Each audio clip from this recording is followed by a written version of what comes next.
Қайырлы күн достар, бүгін сіздермен бауырдан оңай тағам жасаймыз. Арнама қош келдіңіздер. Ең алдымен қойдың бауырын сыртындағы пленкасын алып тастасаңыздар да болады. Осындай бөліктерге бөліп турап шығасыздар. Бауырдың үстіне туралған жуамызды, одан кейін кинзаны, татымына қарай қара бұрыш, етке арналған дәмдеуіш, кристаллики, татымына қарай тұз қосасыздар. Сарымсақты үкіштен өткізіп қосамыз.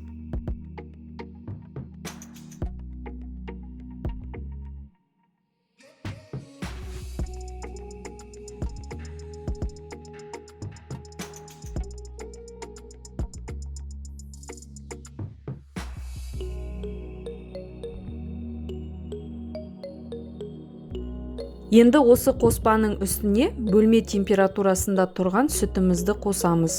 Сүт бауырды жауып тұру керек. Қолымызбен жақсылап араластырып, салқын жерге қойып қоясыздар, маринадтап. Мен бір күнге қойып қойдым тоңазытқышқа, сонда жұп-жұмсақ дәмді болып шығады бауырымыз.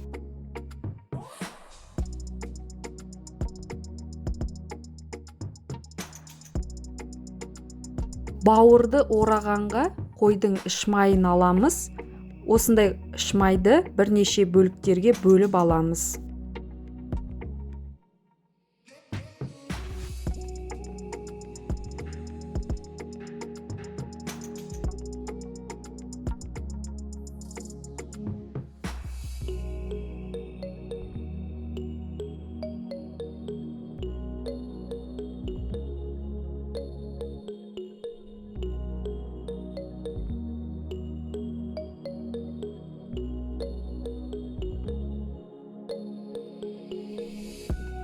Аса үлкен емес, осындай кішігірім бөліктерге бөліп алған іш майымыздың ішіне маринадтап тұрған бауырымызды салып, тура төмендегідей орап шығамыз.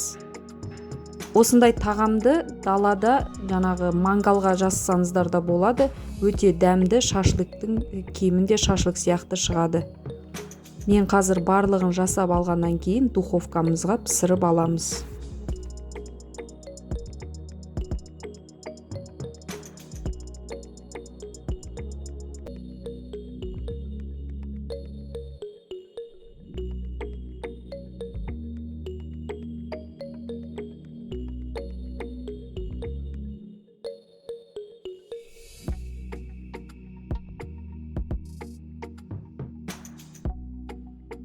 Міне осылай барлық бауырды орап жасап шыққаннан кейін духовканың қалыбына салып, одан кейін қызып тұрған духовкаға өздеріңіз ыңғайлайсыздар. Духовкаларыңызды 20 минутта пісіп шығады. Міне осындай қызарғанша пісіріп аламыз. Өте дәмді әрі оңай тағамдардың бірі болып саналады. Егер видеом ұнап жатса, астына лайк басып, пікір қалдырып, арнама тіркелуді ұмытпаңыздар.